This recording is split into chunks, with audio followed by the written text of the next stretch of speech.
Amigas y amigos, buenas noches, bienvenidos al programa. Buenas noches, Juan Carlos.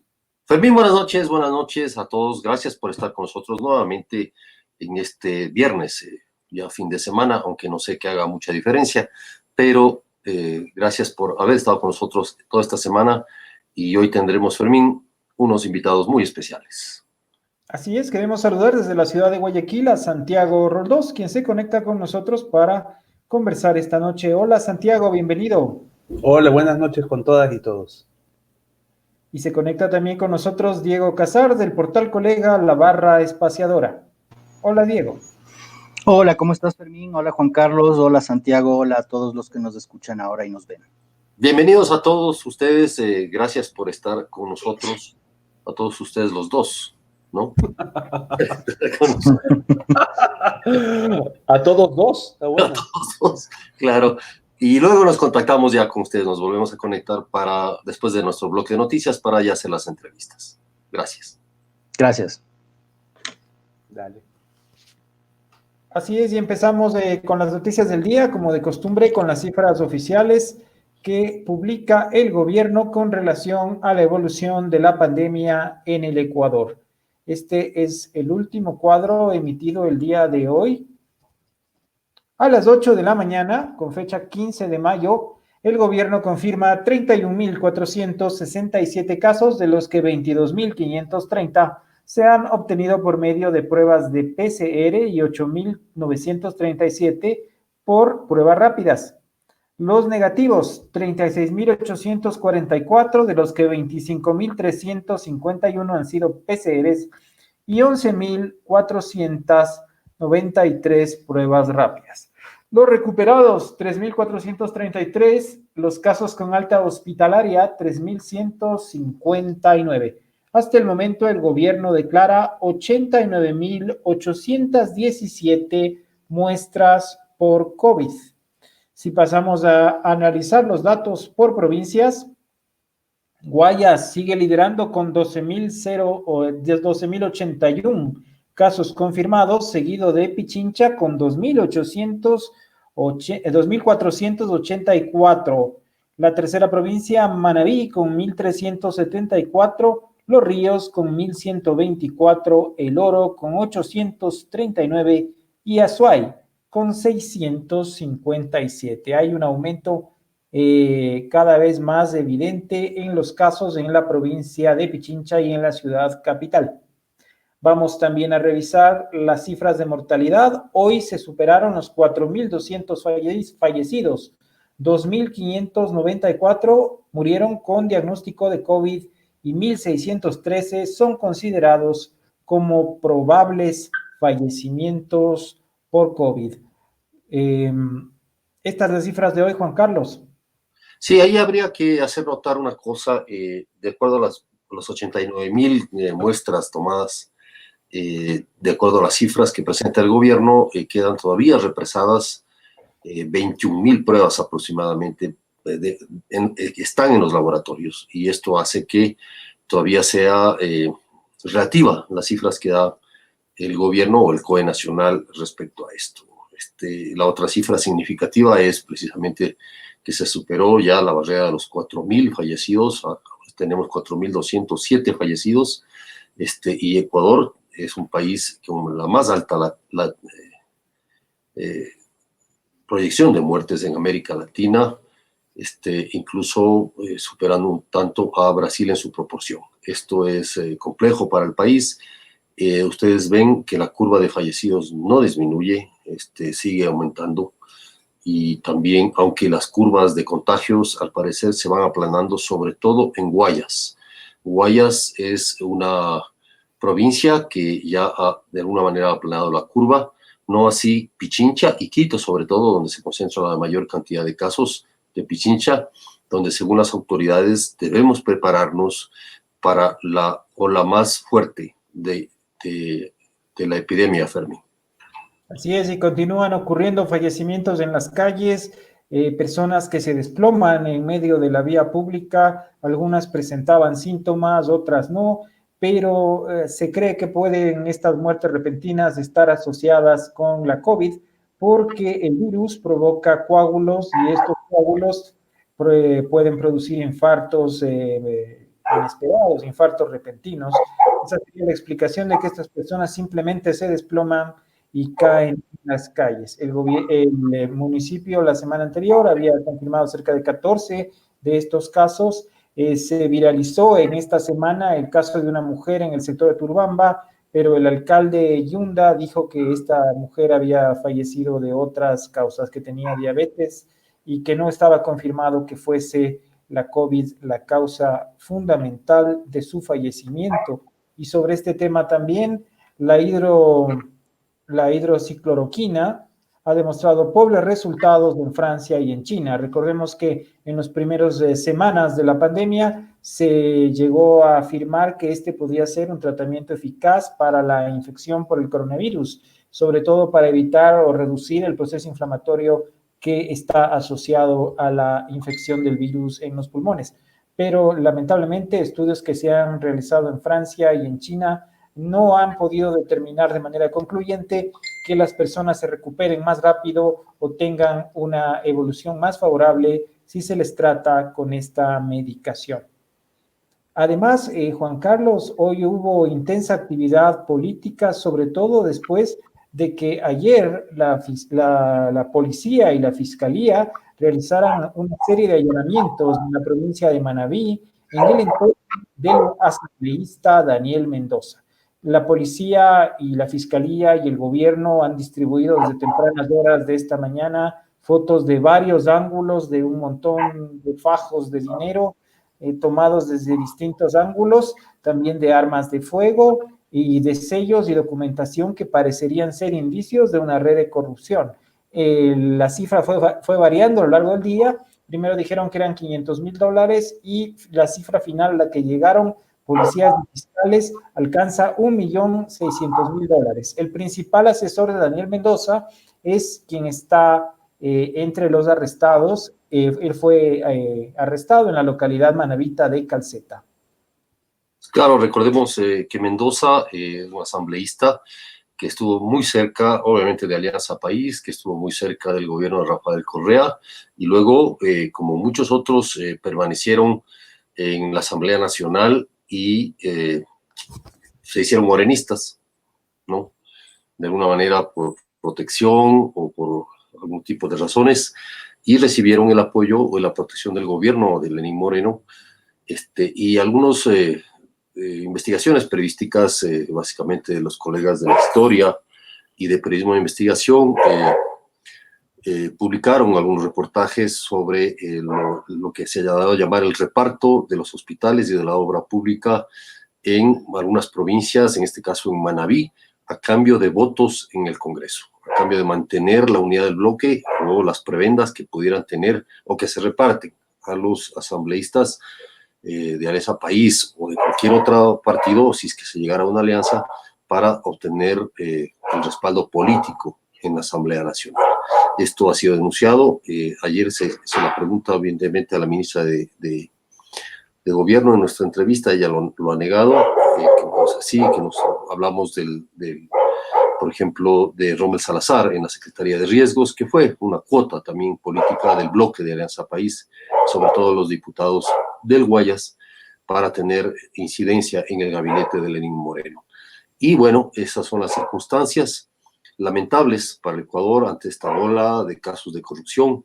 Hoy leía un Twitter de un personaje que decía que el Ecuador debe ser el único país donde los fiscales tienen más trabajo que los médicos en este momento. Así es, en efecto, Daniel Mendoza, un político joven de Manabí que tenía su propio movimiento, que en su momento fue correísta y después se alineó con el actual gobierno. Su captura o su caída en desgracia, porque no está procesado penalmente él, ni se ha realizado ninguna acción contra él. Digamos que su caída en desgracia fue saludada por el propio Rafael Correa, quien recordaba los tuits en los que él le acusaba de misógino y de otras cosas. Esto evidencia, además, esta detención provocó una situación de incertidumbre en la Asamblea Nacional que durante todo el día fue postergando la votación de los dos proyectos económicos urgentes. Apenas hace pocos minutos se ha instalado la Asamblea Nacional para tratar de votar la ley de apoyo humanitario y también tratar de pronunciarse sobre la ley de ordenamiento de finanzas públicas. Daniel Mendoza, que era el ponente de esta última ley, la de ordenamiento de finanzas públicas, se ha excusado públicamente y fue el único diputado que no se conectó a esta asamblea virtual. Recordemos que los asambleístas se reúnen por medio de Zoom y votan a través de un aplicativo en su celular. Estamos pendientes de qué es lo que ocurre esta noche y probablemente se extienda en la madrugada la votación o el debate, porque de lo contrario las leyes van a pasar por el Ministerio de la Ley, es decir, tal cual las ha formulado el gobierno. Mañana termina el plazo para estas leyes. En otro tema también relacionado con la COVID, la aerolínea LATAM despide a 1.400 personas en Chile, Colombia, Ecuador y Perú. Recordemos que las grandes aerolíneas han sido de las industrias más golpeadas por esta pandemia, sobre todo porque las flotas están en tierra y el transporte de carga que hacen, según dicen, no compensa la mayor parte de sus costos de operación. Esto en las noticias de hoy. Juan Carlos, quisiéramos dar la bienvenida al colega Diego Casar.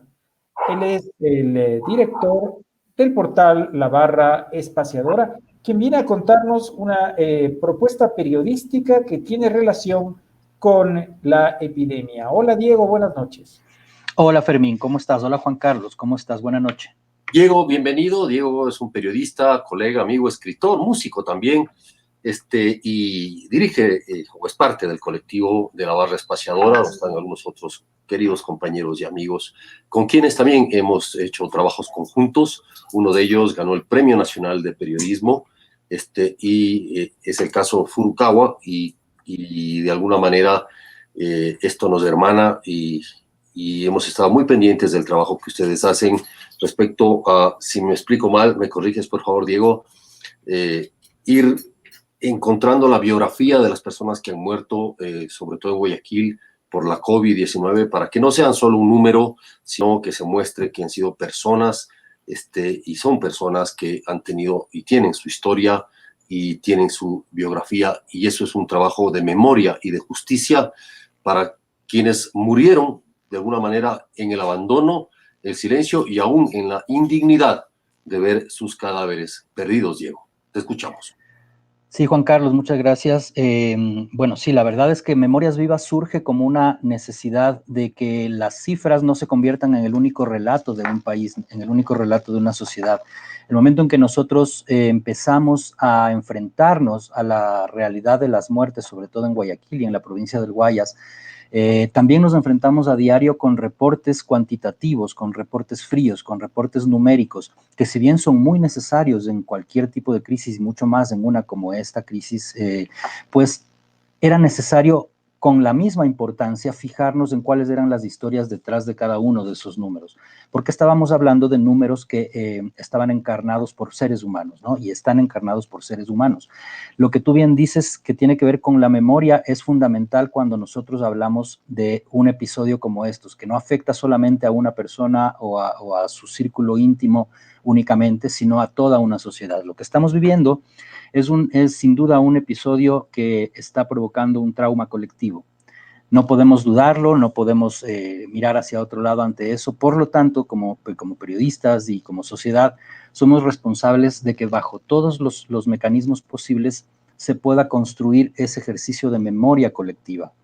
Para nosotros es muy importante recuperar este sentido del ritual de despedida, y la muerte es el rito de paso más importante en la sociedad humana históricamente. De modo que la muerte no puede ser reducida a un número y mucho menos a un número manejado por la voz oficial, en este caso. Ay, Diego, ¿cómo han hecho este trabajo? No sé si, Fermín, ahí abrimos, por ejemplo, una historia, cualquiera, la que quieras poner. ¿Cómo se hace este trabajo? ¿Cuántas personas trabajan? ¿Cómo es la búsqueda de los datos? Por ejemplo, el de Sadalá Teófilo Mansur Almendares, que ha muerto por la COVID, y señala ahí un párrafo con su historia. ¿Cómo se hace esto? Bueno, esto surge, hay que reconocer la idea original del trabajo de Memorias Vivas, que es de Alina Manrique, una periodista guayaquileña que reside en Guayaquil y que estuvo desde muy temprano trabajando digo, incluso desde antes de la crisis sanitaria que estamos viviendo, estuvo ella trabajando la posibilidad del memorial periodístico como un recurso que queríamos implementarlo cuando ocurrió la crisis de octubre en la barra espaciadora. No se dio en ese momento por varias circunstancias, sobre todo logísticas y operativas, pero cuando tristemente nos vimos enfrentados a esta pandemia, pues lo que ocurrió fue que nos activamos inmediatamente con la idea de Alina y en ese momento empezamos a diseñar el espacio y a pensar cómo debíamos reconocer a través de estas semblanzas a los seres humanos que estaban falleciendo. ¿Cómo ocurre esto? Bueno, desde distintos modos de aproximarnos a los familiares. Una de las cosas que rescata este memorial es que está construido, obviamente, bajo el proceso de edición del periodista, pero sobre todo con los testimonios de alguien cercano, 1, 2 o 3 personas o más personas que hayan conocido de cerca a la persona que falleció, son quienes nos escriben vía chat, nos hablan por teléfono, o incluso algunos redactan una primera versión de las semblanzas de sus seres queridos. Pero eso no termina ahí. Cuando nosotros arrancamos con la idea, veíamos que existía una posibilidad muy cierta de que existieran casos que no sean comprobados, por decir alguna probabilidad, ¿no? En ese sentido, lo que nosotros hicimos es montar una base de datos en la cual nosotros registramos la causa de muerte que se le dijo al pariente por la cual ha muerto su ser querido, la edad, el oficio y ciertos otros datos que nos permiten a nosotros construir la veracidad de la historia, o mejor dicho, comprobar la veracidad de esa historia, y también erigir una base de datos que ahora también nos da otras luces, ¿no? Que claro, en este momento en el cual es inminente el hecho de que la información ha sido manejada de una manera muy cuestionable, también evidenciamos otros datos que son interesantes, por ejemplo, la cantidad de hombres que han muerto, la edad en la que se registran la mayor cantidad de muertes, otros datos que merecen una investigación más profunda que seguramente se hará más adelante, que tiene que ver, por ejemplo, con ciertos padecimientos colaterales de los pacientes, ¿no es cierto?, de las víctimas de COVID, que son, por ejemplo, cierto grado de obesidad o algún índice de diabetes, etcétera. Pero estos datos nos permiten también tener como un mapa mucho más general que de lo cuantitativo nos dé resultados y percepciones mucho más cualitativas, que creo que es lo que ahora nos vemos obligados los periodistas a hacer en lo que se viene, en lo que está ocurriendo en este momento y en lo que se viene. Y ahí quiero hacer una mención súper, digamos, notable al hecho de que el drama de las muertes en Guayaquil, en Guayas y en el país no se ha terminado y todavía lo podemos comprobar en el hecho de que haya cadáveres que no han sido identificados. Solamente por dar un dato, ¿no? Lo otro, lo que decían ustedes al inicio del programa, que es importantísimo, es anotar qué es lo que está pasando en este momento en Quito y en la provincia de Pichincha, ¿no? Entonces, no podemos dar por sentado que la crisis se terminó porque haya menos muertes, porque eso sería hacer un análisis netamente cuantitativo, cuando lo que tenemos es que ejercitar la posibilidad de hacer interpretaciones cualitativas. Diego, ¿cuántas memoriales, cuántas personas están en el memorial? ¿Cómo se está siguiendo este trabajo? ¿Y qué opinas tú de esta experiencia respecto a las muertes y respecto al manejo que básicamente ha dado el Estado, el gobierno, a la información sobre los muertos por la COVID?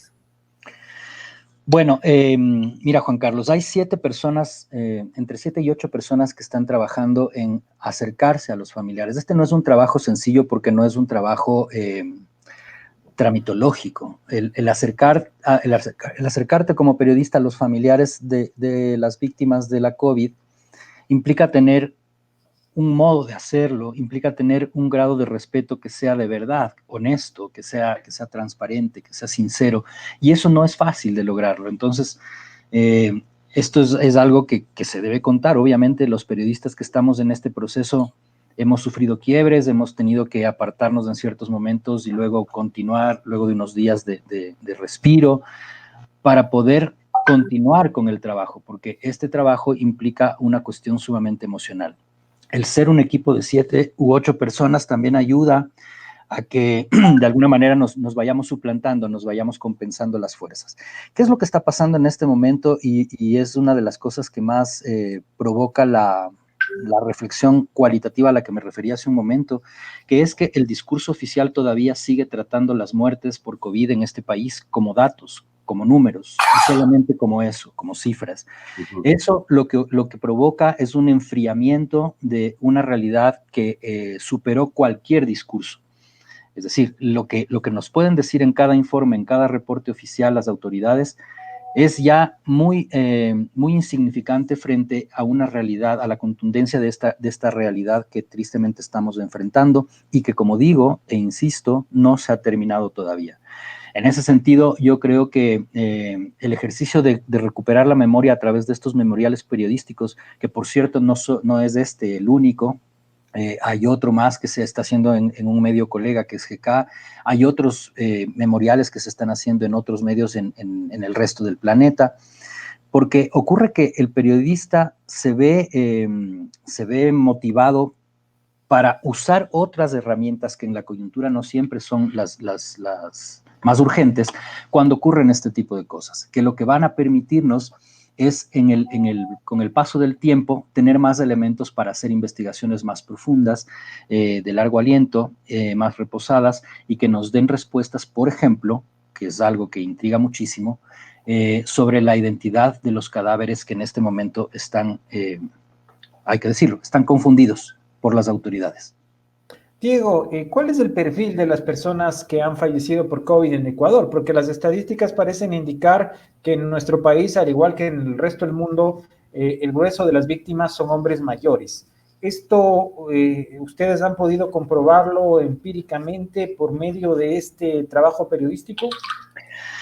Yo no me arriesgaría a dar una respuesta terminada frente a lo que me estás preguntando, pero sí hasta el momento de lo que tenemos en nuestra base de datos, que sí, tenemos un considerable número de hombres mayores que han muerto y que podría atribuirse esto a su vulnerabilidad por pertenecer a la tercera edad, pero lo que muestran las cifras con respecto a las personas que están en edad más productiva también es un indicio de que algo está ocurriendo con respecto a la situación socioeconómica de la población.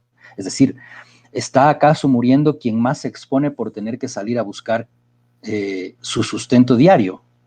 Podría ser una pregunta interesante que haya que explorar. Por otro lado, también es curioso y de hecho nos dábamos cuenta de que aunque es un índice muy bajito, también tenemos casos de jóvenes, de muy jóvenes que han muerto. Hay 2 chicas que son menores que fueron menores de 20 años cuando fueron víctimas de la COVID. Y esto también nos permite tener ciertas alertas, ¿no es cierto? Lo que está arrojándonos de esta base de datos y el trabajo de reportería con estos casos es la necesidad que existe de seguir la pista de las historias de vida, de hacer estas interpretaciones de los datos más allá de la frialdad del número, para que podamos, luego de esas preguntas profundas, procurar investigaciones también más profundas sobre qué pasa con estas realidades. Una de las cosas también que nosotros comprobamos durante la reportería es que tardaban más en ser recogidos los cuerpos que estaban situados en barrios más marginales en Guayaquil, en barrios con menos condiciones adecuadas de servicios básicos y demás. Eso también se pudo comprobar en cómo nosotros nos aproximábamos a los familiares y en los testimonios que recogíamos de los familiares. Ahora que la magnitud del drama ha disminuido, y repito, cuantitativamente nada más, nos damos cuenta de que si bien se puede manejar de mejor manera la situación logísticamente, como digo, el drama no ha terminado y siguen mostrándose estas realidades. ¿Quién es susceptible de que se pierda el cadáver de su pariente?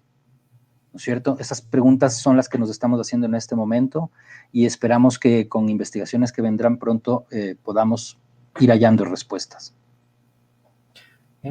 Bueno, te agradecemos muchísimo, Diego, por haber estado en el programa para comentarnos esta novedosa propuesta periodística, este memorial periodístico que ustedes pueden seguir en el portal Colega La Barra Espaciadora. Por favor, no te desconectes porque muy probablemente habrá inquietudes del público que queremos que nos ayudes a absolver. Mientras tanto, vamos a darles los consejos comerciales de Plan B. Recuerden que en esta circunstancia de especial coyuntura económica, puede ser la hora de anunciar en Plan B y sus redes sociales. Tenemos atractivos paquetes publicitarios y nuevos productos para tu empresa. Comunícate a los teléfonos que están en pantalla y recuerda, el éxito puede estar en línea, en el comercio electrónico y en una nueva forma de pensar las relaciones comerciales, en la que los medios digitales son la clave. Además, es posible también donar. Le invitamos a donar porque las grandes historias necesitan su apoyo. Dona a la cuenta corriente 002920 70 46 de Banco Guayaquil a nombre de New Link Comunicación Estratégica. Y antes de pasar a nuestro próximo invitado, quisiéramos comentarles otra noticia que ha llegado a la redacción de Plan B. Se trata de que varios cantones, en especial de ciudades pequeñas del interior, como El Triunfo o el caso del Cantón San Borondón, que fue uno de los focos en donde empezó esta infección, sobre todo en la provincia del Guayas, están considerando seriamente para la próxima semana pasar al amarillo. Lo mismo ocurriría con el Cantón Paute en el Azuay y también con el Cantón del Lago Agrio en la región amazónica. Nosotros hemos consultado hasta hace pocos minutos, esto que ustedes pueden ver aquí, es el aplicativo de la Secretaría de Gestión de Riesgos que muestra el mapa de cantones en rojo y en amarillo. Apenas hay 3 puntitos amarillos, ustedes pueden ver, es el Cantón Daule en Guayas y 2 cantones en la provincia de Morona, que fueron los que esta semana cambiaron el semáforo. La mayoría de ciudades del país, aquí tenemos este cuadro, las 16 ciudades más pobladas terminaron la semana en rojo y de la información que tenemos, la próxima semana continuarán igual. Esto con relación a la situación del semáforo, de la cual les mantendremos informados. Juan Carlos.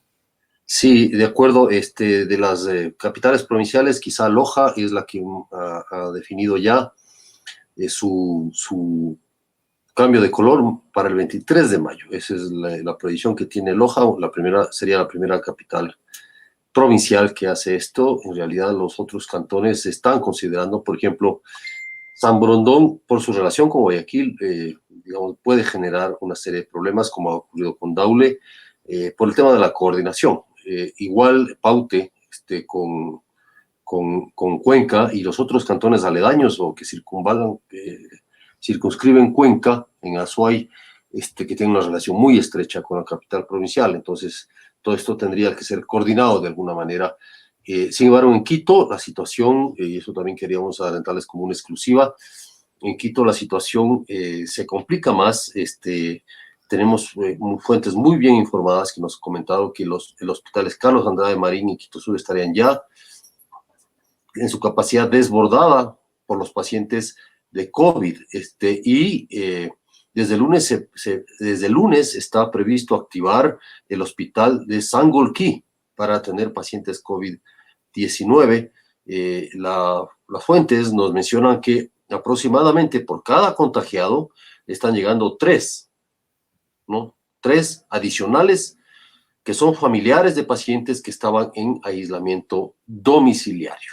Entonces, esta es la situación, Fermín. Esto nos lleva de nuevo al problema o a la duda de que el gobierno declara miles de personas como estables en sus domicilios, pero estas personas empeoran rápidamente. Esta es una enfermedad en la que de la noche a la mañana los cuadros se complican. Y entonces eso es lo que estaría produciendo que las personas que ya estaban diagnosticadas les dijeron váyase a la casa, tómese un paracetamol, están empezando a empeorar. Y a contagiar. Claro, contagian a su grupo familiar. Familia, claro.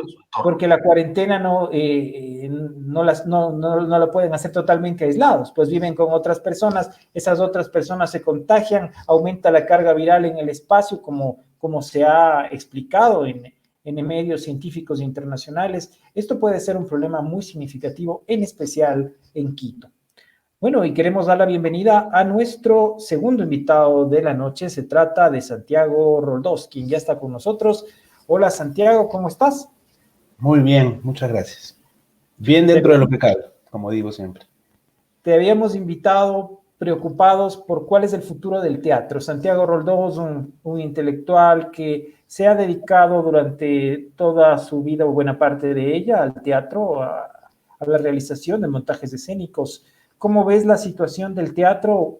Hace poco había un reporte internacional que decía que, por ejemplo, Broadway y West End en Londres, y Broadway en Nueva York y West End en Londres, que son los grandes epicentros de los espectáculos teatrales, de los musicales, no tienen fecha de reapertura. ¿Cómo ves tú el futuro del teatro ahora en esta circunstancia en la que llenar una sala para una representación en vivo se va a convertir en un verdadero desafío? Bueno, primero, muchas gracias por la invitación. De nuevo, un saludo a todas las lectoras, lectores, bueno, y videntes de Plan B. A ver,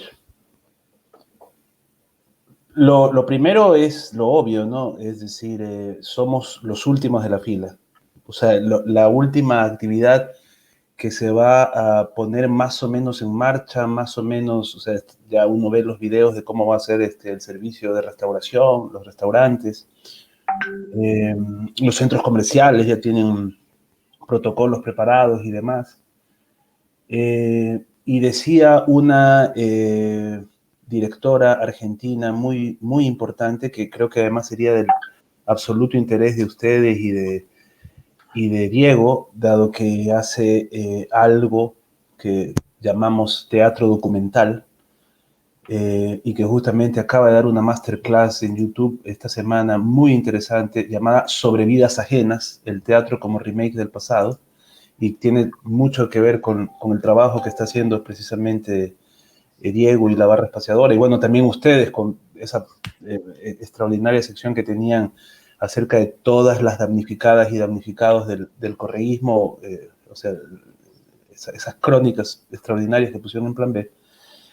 Esta autora, esta directora de teatro documental, lo que venía a decir es, habría que cuestionar por qué se reabren los centros comerciales y no los teatros. O sea, por qué el teatro no es una actividad esencial y por qué ir de shopping sí lo sería. Y eso, por supuesto, es una pregunta interesante que interpela al propio teatro. O sea, aquí yo podría dividir en dos partes la respuesta de la manera más sintética. Una, digamos, las urgencias y la angustia que vivimos muchas de las que sobre todo tenemos espacios independientes en distintas formas, ya sea alquiladas, pagando alguna hipoteca en comodato, que es una fórmula bastante más socorrida de lo que pensaríamos, o sea, tener comodatos con gobiernos seccionales, en el caso de Módano Teatro, del espacio Módano Teatro con la Municipalidad de Guayaquil. Digamos, nosotras estamos urgidas de un apoyo del Estado, también de la empresa privada, pero sobre todo del Estado, para entender algunas cuestiones, como por ejemplo la demanda de electricidad que supone una sala de teatro con una conexión trifásica para poder prender luminarias escénicas y demás. Es decir, nosotras gastamos una cantidad de dinero bastante alta con el teatro cerrado. Y como no tenemos expectativas de cuándo reabrir, quién sabe lo que será de esos espacios, quién sabe qué será del cine 8:30, para poner otro ejemplo, ¿no? O sea, porque digo, los teatros y los cines somos los últimos. Pero por otro, o sea, quitando eso que sería, no quiero empezar el despotrique justificado y necesario contra el Ministerio de Cultura, contra el Gobierno Nacional, etcétera. Me gustaría destacar esta interpelación de cómo se reformula el teatro en este tiempo y cómo se estaba reformulando el teatro antes de la COVID-19. Yo digo que COVID es un terremoto en cámara lenta y que sea como sea, había una crisis ya en marcha. O sea, la crisis de las universidades, por ejemplo, desde el momento en que pusieron a un negociante de la universidad privada como Albán frente a la CENESID, ya era toda una declaración de principio de que se quería destrozar a la universidad, es decir, expropiarla y demás, ¿no? Digamos, la COVID es como, digamos, la excusa o, digamos, lo que permite replantear esto en los términos del gobierno. Ahora hay esta cuestión de la Corte Constitucional, en fin. Hago la comparación porque el teatro ya siempre está en crisis. El teatro siempre está en crisis, permanentemente, y permanentemente hay un problema de, o sea, que las salas no se vayan a llenar no es un problema demasiado grave porque es muy complejo llenar las salas, sea como sea. Entonces, esta cita que les hice de Lola Arias me resulta muy interesante porque es una de las directoras que, bueno, junto a otras pensadoras y pensadores y creadores del teatro contemporáneo, están pensando justamente en la relación de lo teatral con la actividad de la comunidad. Entonces, esta pandemia, esta distancia, nos replantea una serie de cosas, es decir, ¿cómo hacemos? Tanto que hemos hablado de la presencia, de lo inevitable que es la presencia, en un medio además, en un aparato, para decir el teatro, un aparato que ha tenido una relación también muy lamentable con la presencia, ¿no? Es decir, en un dispositivo que ha, a ver, para decírselos pronto, les voy a leer la agenda de un importante medio de comunicación ecuatoriano, la agenda de videoteatro, hoy 20 horas. Bueno, live sobre actuación, está súper bien, Anaí Joneisen, actriz y directora, hará un en vivo. Luego, La Casa de la Cuca, serie protagonizada por Montserrat Astudillo, etc. Luego, mañana, 20 horas, Espantosa, un Instagram de stand-up comedy, bueno, puede ser. Cosas maravillosas. Roberto Manrique lleva por segunda ocasión al escenario una obra puras cosas maravillosas, etc. Mañana, 21 horas 30, Bruta, otro stand-up comedy. Y mañana, 21 horas 45, Mis Tetas, otro stand-up comedy. Es decir, esa es la cartelera. Y esa cartelera, ya antes de la COVID, ya nos inundaba. Y lo digo en el doble sentido del problema de qué demonios hace la gente que supuestamente se dedica al teatro, y también en el sentido de qué demonios le interesa publicitar a los medios de comunicación convencionales, ¿no? Porque por ahí hay un montón de gente que estamos haciendo otro tipo de teatro desde antes de la COVID que no le interesa a los medios convencionales o no sabe dialogar con ellos y demás, ¿no? Santiago, ahorita hablaremos del otro tipo de teatro y también quería interpelarte a ti como persona, como director, como dramaturgo y director de teatro, respecto a tu vida y cómo tú miras tu vida aquí en este país, en el Ecuador, que está, al cual ya venía con un proceso de descomposición estructural, le ha caído también la COVID, y además de otros males. Entonces, cada uno de nosotros tendría que replantear muchas cosas respecto a su vida, así va a seguir lo que está haciendo, así de alguna manera va a encontrar en lo que hacía el camino futuro. Todo eso nos interpela, como tú bien dices, pero antes quisiéramos escuchar este podcast que habíamos anunciado al principio respecto a lo del teatro. No sé si sea posible, Fermín.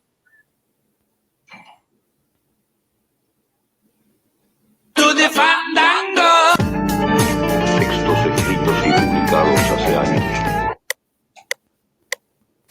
Hoy presentamos Pequeño ensayo sobre la soledad. Primera parte.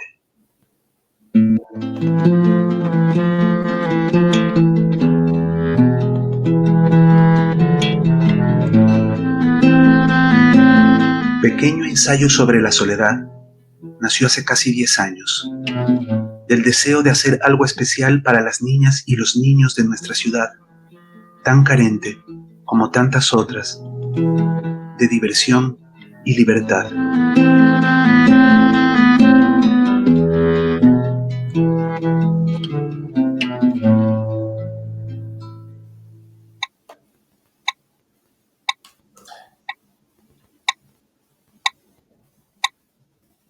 Un niño vivía cantando, marchando en su propio terreno, rodeado de cruz y de espanto, dormía en burbuja amarilla, Qué cosa divina es la muerte, decía, qué cosa amarilla es la vida. En la capital de este reino, gobierno pirata batracio, desde un tremendo despacho, rodeado de un montón de sapos. Qué cosa divina es la muerte, decía, qué cosa amarilla es la vida. Una muy amable señora cepilla caireles postizos, bosteza, bosteza y bosteza. Es claro que está deprimida. Qué cosa divina es la muerte, decía, qué cosa amarilla es la vida. Un día un Yo creo que dragón ahí podemos, o bien un maldito Pinocho. empiezo a sufrir. Sí, es que por ahí con la doble reproducción. Es esto, Pero sí, Santiago. esto se llama Limbo Radioteatro. ¿Ya? Nosotras estábamos a punto de estrenar el 14 de abril, íbamos a estrenar nuestra nueva obra, que era una obra, es una obra llamada Los cuervos no se peinan, una obra especialmente pensada para niñas y niños de una autora mexicana con la que ya habíamos trabajado en el pasado. Creo que tú, bueno, alguien muy de tu amor, tu hija Ida, actuó en algún momento en esta obra, El Pozo de los Mil Demonios, que es también de Maribel Carrasco, esta autora mexicana. Entonces, la COVID, y habíamos gastado ya el dinero que no teníamos para hacer la producción, contratamos a alguna gente y demás por fuera y demás, y cataplum. Y entonces, nosotras pensamos, bueno, ¿qué vamos a hacer? O sea, estamos con mucha angustia, efectivamente, por el espacio muégano, pero por otro lado, nosotras no podemos, o sea, para mí el teatro es algo vital, o sea, yo llevo autosubvencionando mi quehacer teatral, haciendo muchas otras cosas fuera del teatro para poder ser el primer mecenas de mi propio teatro, ¿no? Inclusive periodismo. Incluso, bueno... Has caído tan bajo en eso que has hecho hasta periodismo. Y he creído en la libertad de expresión, por eso me han votado sistemáticamente de todos los lugares. Me parezco un amigo que abrió un medio digital que lo corrían de todas... No, más bien él se enojaba. No, luego te digo quién es. No, lo que te digo es que estábamos en esas y yo de repente le dije a Pilar, mira, en este contexto tendríamos que grabar un monólogo de El pequeño ensayo sobre la soledad, que es un monólogo que habla acerca de una ciudad derruida, ¿no? Porque todo el texto de ese monólogo de Imaginemos, como se llama el monólogo, me llevaba a este momento. Entonces, eso es una obra que es súper pertinente y habría que grabar ese monólogo y compartirlo, o sea, por lo menos para hacer presencia, aunque sea en la ausencia, en la distancia. Y Pilar me dijo, ¿y por qué no grabamos algo más? Y empezamos a darle la vuelta al asunto y dijimos, bueno, siempre nos ha gustado la radio, hagamos radio. Hagamos radioteatro, porque si bien comprendo la posibilidad maravillosa de que la tecnología, esta misma tecnología, las videoconferencias, Zoom y demás, abren interrogantes para el teatro, lo que no nos gusta en lo particular es, o sea, ya ver teatro filmado nos parece pobre, o sea, nos parece un empobrecimiento, pero encima ver dramas filmados o exprofeso o actuando así, yo haciendo un monólogo ahorita aquí, bueno, sería otra cosa, o sea, yo puedo hacer el ridículo, me fascina, pero me parece que no es una respuesta tan interesante llevar el escenario a la pantalla, ¿no? Me parece que lo que es interesante es lo que está trabajando mucha gente, y nosotras mismas en algún momento lo haremos, cómo, o sea, qué de Zoom es teatral, o sea, cómo hacer, a ver, te voy a poner un ejemplo que va a graficar mejor. Cuando hicieron Enemigo del Pueblo de Ibsen en Quito y le contrataron al Roberto Aguilar para que hiciera la adaptación de la obra a la época del correísmo ecuatoriano, no sé qué, yo desde que leí la noticia dije, se equivocaron gravemente. Lo que tendrían que haber hecho es llevar la crónica de Roberto al teatro. O sea, porque las crónicas de Roberto son lo suficientemente teatrales, es decir, o sea, hay una teatralidad ahí explícita y otras implícitas, maravillosas. Y entonces para mí era un error hacer de Roberto un traductor de Ibsen, cuando lo interesante era decir cómo sería teatralizar ¿no? Las textualidades que genera Roberto con todo lo polémico que puede ser, maravillosamente, por otro lado, ¿no? Entonces, es un poco a lo que me refiero. A lo que quiero ir es que para nosotras el radioteatro sí es como un guiño al pasado, porque es un género como ya un poco muerto, pero por otro lado, justamente en este contexto, nosotras decíamos en una de esas, y es parte de nuestro eslogan, tal vez nada se parece más a lo visible que lo invisible. Siempre la radio ha sido como un medio tan maravilloso para nosotras por esta cuestión, esta conexión directa con la palabra, ¿no? Con el ruido, con el sonido y con la libertad de quien escucha para hacerse la película, literalmente. Eso nos parece muy interesante en cuanto a la crisis de la representación, la crisis de la conexión, la crisis de la comunidad, que evidentemente plantea este momento. Y que sea como sea, el teatro, vamos a decir, de siempre, el clásico, el de estar una frente a otra, aunque sea de a dos. O sea, una de las interrogantes es decir, bueno, en una de esas toca hacer un teatro, pero no con las prerrogativas del teatro comercial. O sea, también se puede hacer, pero a mí no me interesa. O sea, a mí me interesa un teatro que tenga sentido. O sea, un teatro que tenga un sentido de pertinencia, que interpele y que le dé a la gente diversión, por supuesto, y capacidad de reflexión al mismo tiempo. Y este es el desafío, también ahora. Santiago, ¿cómo ves tú el rol del Estado en la cultura en este momento? Ha habido algunas iniciativas un tanto polémicas del Ministerio de Cultura, por ejemplo, esto de que solo los mariachis debidamente registrados podían trabajar en el Día de la Madre, o el intento de un programa que al final entiendo no salió para ayudar a los cantantes nacionales. ¿Cómo ves tú el rol del Estado en este momento?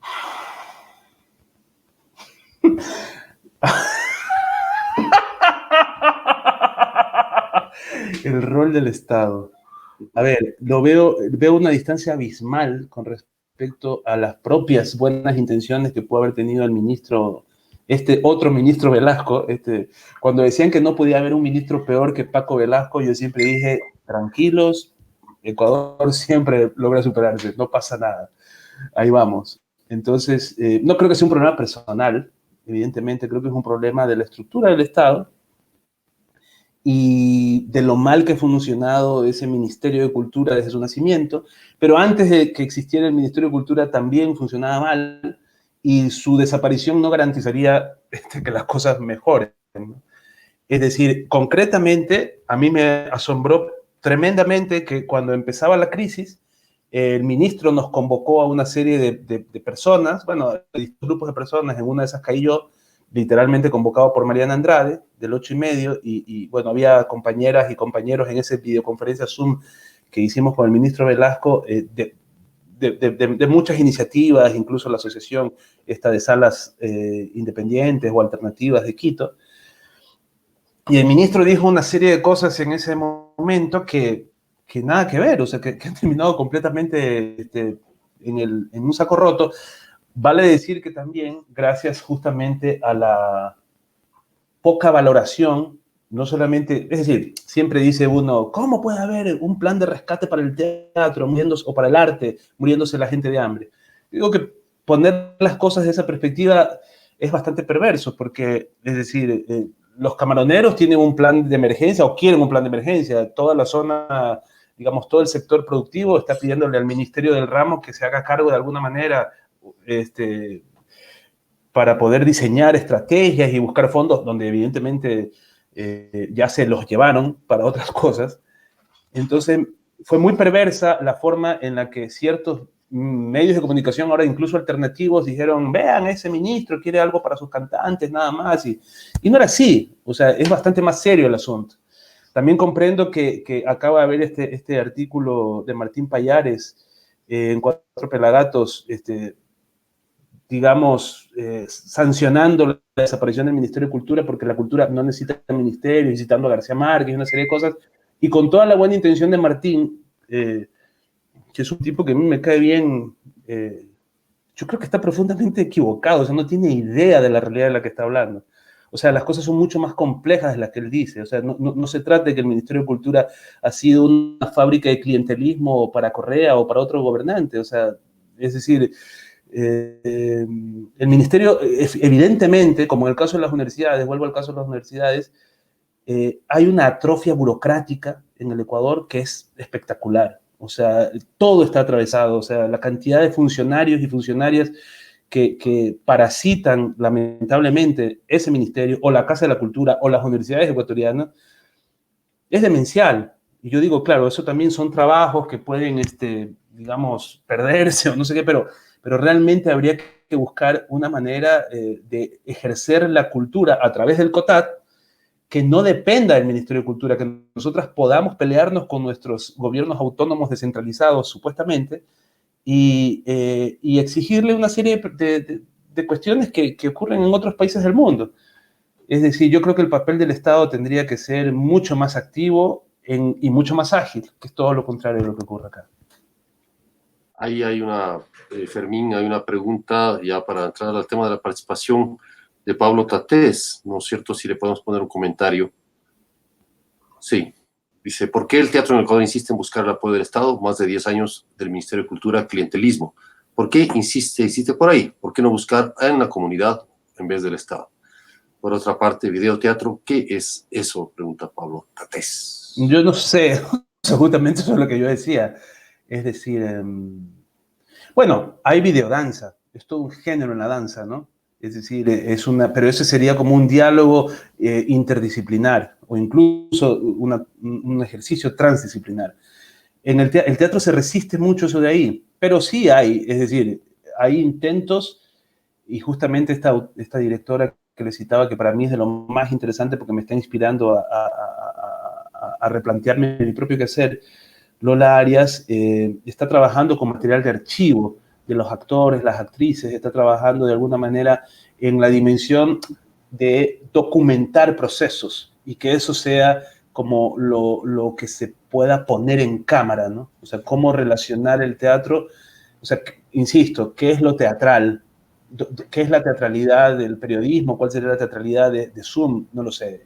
Es a otro nivel. Yo no creo justamente en ponerme aquí una mampara con un escenario, yo que sé, Casa de Muñecas, para citar otra vez a Ibsen y ponerme a tomar el té como si fuera un... Ya el microteatro me pareció no sé, un empobrecimiento, digamos, del desafío que plantea el teatro en cuanto al diálogo de espectadoras y espectadores, por más que decían, uy, está cerquita, qué bacán, como si eso fuese un momento reciente, ¿no? Como si eso significara algo en sí mismo, ¿no? Y por otro lado, lo que dice Pablo, sí, es decir, nosotras estamos de acuerdo, pero hay una responsabilidad, sea como sea, vamos a vivir sin ello. Nosotras, el radioteatro está apelando a la comunidad, o sea, nosotros estamos diciendo, también es nuestra contribución, o sea, también lo vemos como decir, ok, en este momento, Brecht, que era un tipo absolutamente politizado y teatro político, decía, la primera función del teatro es divertir. O sea, la principal función del teatro es divertir. Y divertir quiere decir partirse el entendimiento en dos, ¿no? Y nosotras cuatro creo que sabemos muy bien todo lo que puede hacer el sentido del humor. Yo les recomiendo que oigan nuestro podcast porque es muy divertido y también es muy emocionante. Es decir, está lleno de errores y fallas técnicas. A los 50 años que estoy por cumplir, me estoy convirtiendo en editor en Audacity, descubriendo, o sea, y este primer intento tiene un 15% de las capacidades de Audacity apenas, ¿no? Yo digo, wow, lo que tenemos por crecer. Pero está bacán. Y nosotras sí, evidentemente yo concuerdo con Pablo, o sea, lo que pasa es que concordar con Pablo no quiere decir con Pablo Tatés, quiero decir, no quiere decir que no le diga al Estado, tienes una obligación, porque no sé por qué se puede salvar bancos y no se pueden salvar espacios teatrales independientes. O sea, no sé por qué antes de la COVID a nosotras la empresa eléctrica nos trata como si fuésemos Pica o Tía, perdón por mencionarlo, que son empresas que esperamos nos subvencionen, parte de la comunidad. Tía, hola. Tía querida. Tía querida. Y en cambio, los equipos de fútbol no les cobran el alumbrado de los estadios porque eso, según la ley del deporte, es un bien de consumo popular. Entonces resulta que yo proporcionalmente pago más luz que Barcelona, Sporting Club. ¿Me entiendes? O sea, ahí hay algo que está mal, que está evidentemente mal. O sea, mi sala es de 60, 70 personas, 100 para cine, si acaso. O sea, la sala que tiene nuestro espacio. Y el Estado, nosotros, o sea, hay un montón de cosas que interpelarle al Estado. Pero estoy de acuerdo que tenemos que trabajar también en otro sentido. Tenemos otro comentario que llega a través de Twitter. Deberían buscar opciones como Netflix si entienden a lo que me refiero. No esperen nada del gobierno. No entiendo. Sí, tenemos formateada. O sea, Netflix es. No sé si. Es decir, Netflix tiene su onda, ¿no? Yo también lo veo, lo consumo. La gran cineasta argentina, Lucrecia Martel, describió a Netflix como la novela del siglo XIX, es decir, como algo narrativamente absolutamente rebasado y desfasado. Es un problema decirlo, porque son cosas populares en el sentido del mercado, ¿no? Y entonces uno dice, Stranger Things es bullshit, o sea, es decir, es bullshit, o sea, es una serie lamentable, o sea, está escrita mal, está hecha mal, y a la gente le fascina, como los gobiernos, o sea, le gusta tanto como Rafael Correa y Donald Trump. Ese es el problema en Netflix. O sea, si me entiende la compañera o compañero que hizo la pregunta, no queremos hacer Netflix porque ya lo hizo Rafael Correa y se llamó Alianza País. Tenemos un comentario relacionado con el tema anterior. En esa disputa por la memoria y por la palabra con el poder, ¿cuál es el ruido más fuerte que han encontrado como barra espaciadora y que el poder pretende silenciar? Esto es para Diego. Bueno, lo más ruidoso que hemos encontrado en esta lamentable temporada que estamos viviendo es la falta de humanidad. Sin duda es la falta de humanidad. No podemos seguir tolerando que ni los discursos ni las acciones de un Estado sean indolentes, sean inhumanas, se deshumanicen, se adiestren para deshumanizarse. Lo que hemos visto en esta temporada, y como medio, como periodistas lo decimos, es que se ha hecho mucho esfuerzo para edulcorar los discursos, se ha hecho mucho esfuerzo para arreglar las palabras, para posicionar ciertos discursos, en lugar de ocupar esos esfuerzos en mostrar transparentemente las cifras, en mostrar honestamente la realidad que estamos viviendo todos, porque somos todos quienes vivimos esta realidad. Y claro, lo que ocurre es que la pandemia desbordó absolutamente todo lo posible. Y lo que tuvimos fue que, como decía al principio, esa realidad contundente se sobrepuso a los intentos de disfrazar, de edulcorar las cifras. También Pablo Tatés comenta el tema anterior, hay una batalla por la memoria, el gobierno la entabla desde la propaganda y las cifras en las que nadie cree, la gente resiste desde su realidad, una realidad cuadra con la propaganda. Me parece, Diego, que tú habías señalado insistentemente en Twitter esto que el gobierno llama elegantemente las actualizaciones de cifras, ¿no? Es decir, un día son 1000 y al siguiente bajan y después suben. Inclusive esto ha motivado que analistas serios que están tratando de determinar una tendencia no puedan contar con información confiable. ¿Cómo ves tú este problema? Yo critico muchísimo el discurso, porque el discurso es el que está intentando fallidamente proteger todo lo que está ocurriendo. Es la reclasificación. La palabra que se utiliza es la reclasificación, y el hecho de reclasificar cifras puede servir cuando no estamos hablando de seres humanos. Es decir, si es que no lo hicimos bien al inicio, hay que reconocer que no lo hicimos bien y hay que disculparse, porque estamos hablando de seres humanos.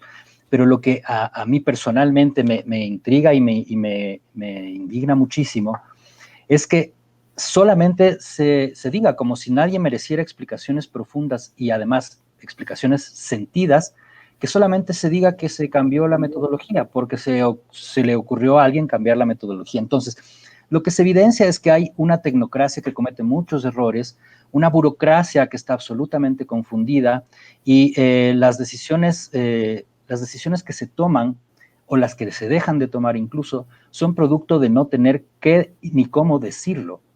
Y esto en realidad resulta siendo insultante para la sociedad, resulta siendo insultante para los seres humanos que somos quienes estamos sintiendo esto y quienes estamos siendo de alguna manera víctimas de la toma de decisiones o de la falta de toma de decisiones en este sentido. Yo tengo una pregunta final porque ya queremos terminar el programa. Para ambos, Santiago, Diego, ¿qué es lo que más a ustedes les ha llamado en lo personal la atención de esta situación que estamos viviendo? ¿Qué es lo que más ha impactado sus emociones? Yo les voy a decir lo mío, por ejemplo, veo una noticia y que dice que para poder entrar a un centro comercial se requiere una temperatura máxima corporal de 37.5 grados. Esto es para mí una distopía inimaginable. Te opera mucho sobre mi concepto y lo que he vivido como la libertad, y veo que hay una naturalización de lo que es una sociedad policíaca a pretexto del miedo a una enfermedad.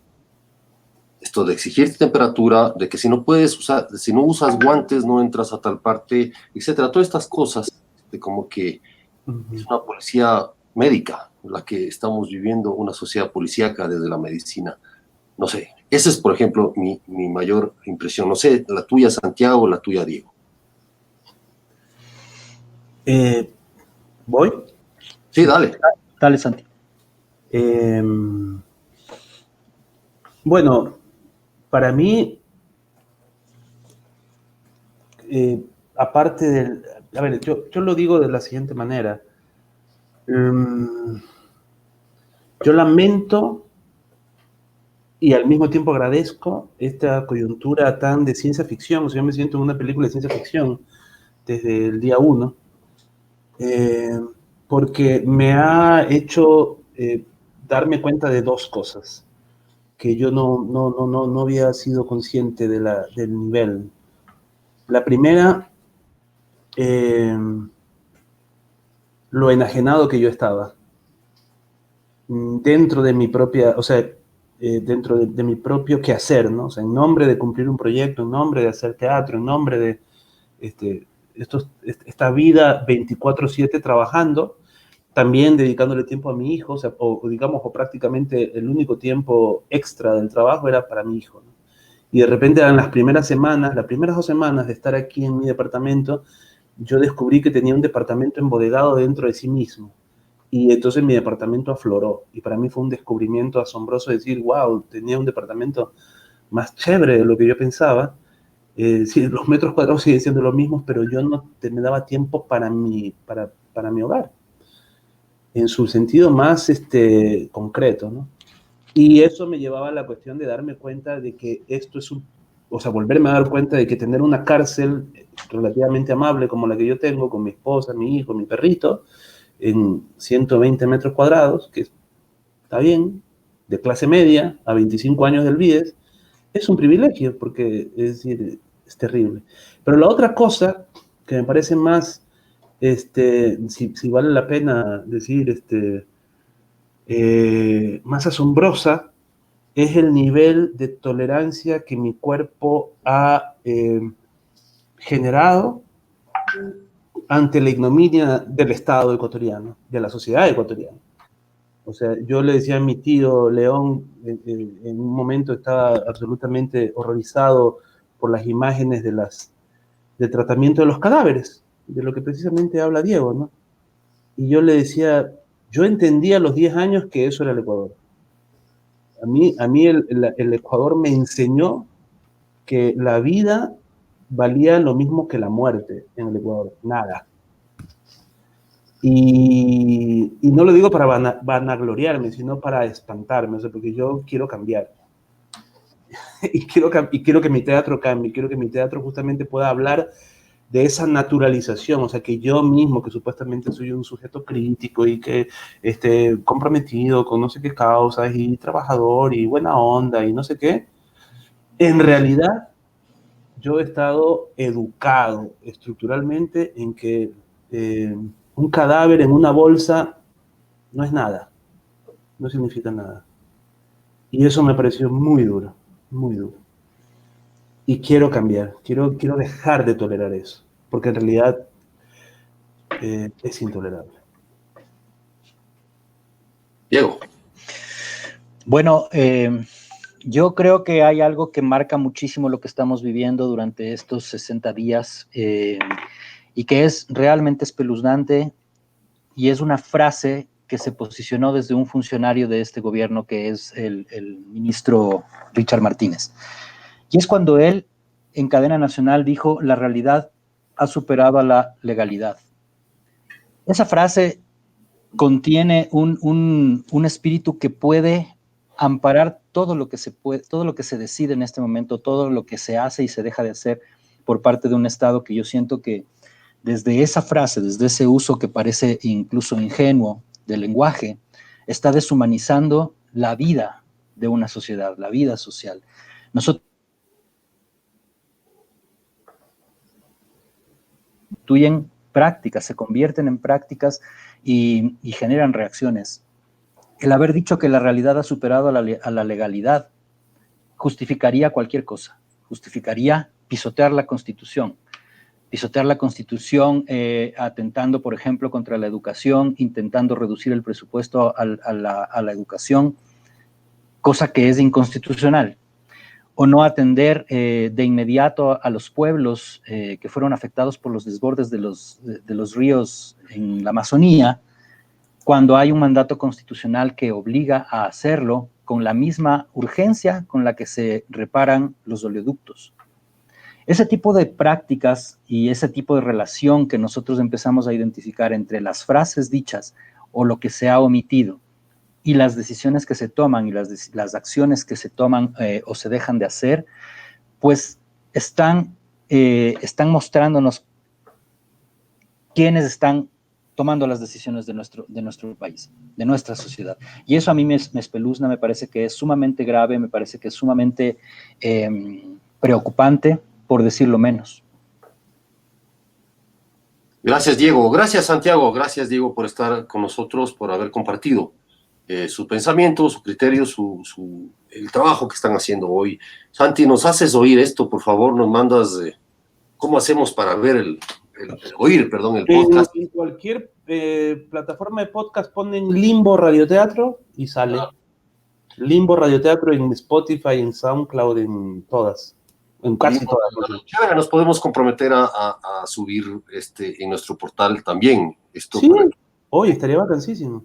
Sí, y ahí a Diego también le lanzo nada. Absolutamente dispuesto, sí, seguro, cuenta con eso, Santi. Y así nos vamos todos acompañados, porque entre varios es más fácil. Eso es verdad. Muchas gracias por estar con nosotros. Gracias a ustedes, Fermín, Juan Carlos, Santiago. Muchas gracias. Saludos a todos. Gracias a nuestros colegas, amigos, invitados de esta noche. Tenemos un par de noticias de última hora. Hace pocos minutos, mientras estábamos conversando con nuestros invitados, la Asamblea aprobó con 74 votos el proyecto de ley de apoyo humanitario, pero sin ningún impuesto, tal cual se había anunciado desde el gobierno retiró su propuesta de las famosas contribuciones, que eran un impuesto para personas naturales y jurídicas, y también sobre bienes y propiedades. Todo esto quedó eliminado y la ley aprobada por la Asamblea hace pocos minutos con 74 votos incluye cuestiones, por ejemplo, como la prohibición de subir las tarifas eléctricas, la prohibición de que los dueños de casa desahucien o desalojen a los inquilinos que no paguen el arriendo durante por lo menos 60 días después de terminada la emergencia sanitaria, la regulación sobre el teletrabajo, el derecho a la desconexión. Esto es un elemento interesante. Por ejemplo, significa que una persona tiene derecho a desconectarse 12 horas del trabajo a través de medios telemáticos y también, por supuesto, a sábados, domingos y feriados. Estas son las cosas que quedaron después de que se retiró el grueso, que eran las contribuciones con las que el gobierno aspiraba a recaudar poco más de $1,000 millones, Juan Carlos. Sí, efectivamente, esto le habíamos preguntado a la ministra de Gobierno, en el sentido de que cómo va a ser reemplazado este dinero, estos en la práctica casi $700 millones con los que se contaba para el aporte desde los ciudadanos, porque al parecer la ley de apoyo humanitario era de apoyo humanitario al gobierno, ¿no? Quedó este descuento que se iba a hacer, que nos tocaría pagar a todos, tuvo una posición muy férrea, muy fuerte de los sectores políticos, sectores empresariales, sectores sindicales también. Entonces, de alguna manera, esto tendrá que ser reemplazado. El gobierno sigue necesitando dinero, sigue teniendo un déficit pavoroso. Se calcula que esto llevará ya unos 7.000 millones de dólares para el Estado. O sea, el déficit para la sociedad es otro, en realidad. El déficit para la sociedad es mucho más grande. Esto no lo estamos contando en este momento. Tenemos cerca de 120.000 personas que han sido desahuciadas ya por el IES, o sea, ya a través, ya no son tomadas en cuenta para la seguridad social, esos son despidos efectivos. Y lo otro es, claro, todas estas pequeñas, grandes detalles de cómo enfrentar la crisis como ciudadanos en la cadena de pagos, lo que nosotros tendremos que seguir pagando, de alguna manera es lo que nos toca vivir. Y lo otro que quería comentarles es que...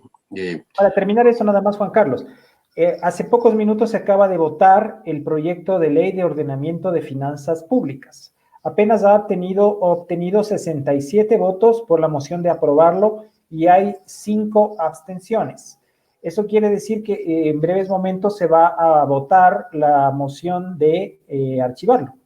Si estas personas que se abstuvieron votan por archivarla, se necesitan 70 votos, están 3 en este momento, un poco más, un poco más. Si se reúnen los 70 votos, podría ser archivada esta propuesta que la Asamblea Nacional estuvo tramitando. Como la Asamblea se ha pronunciado, se ha dado la votación, yo no sé si en este caso el gobierno puede aplicar el llamado Ministerio de la Ley, porque evidentemente se discutió y se votó.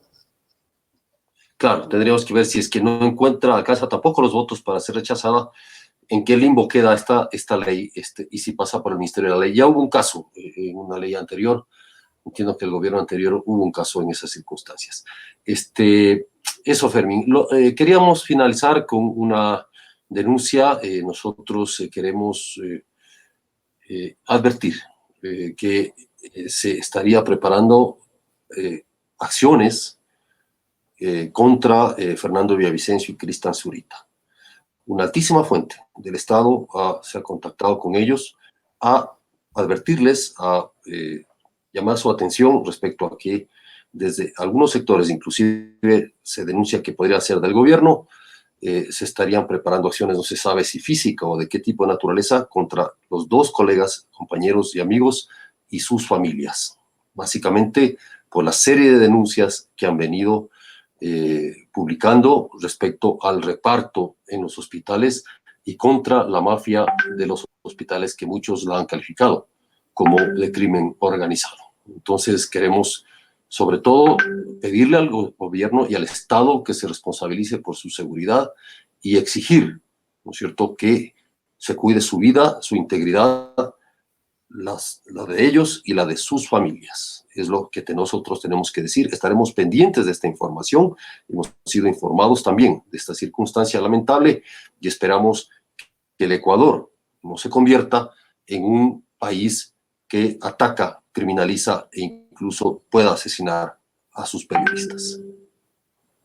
Así es, estaremos pendientes y vigilantes de la seguridad de los colegas Fernando Villavicencio y Cristian Zurita, quienes desde hace varios años mantienen una línea de periodismo crítico e independiente.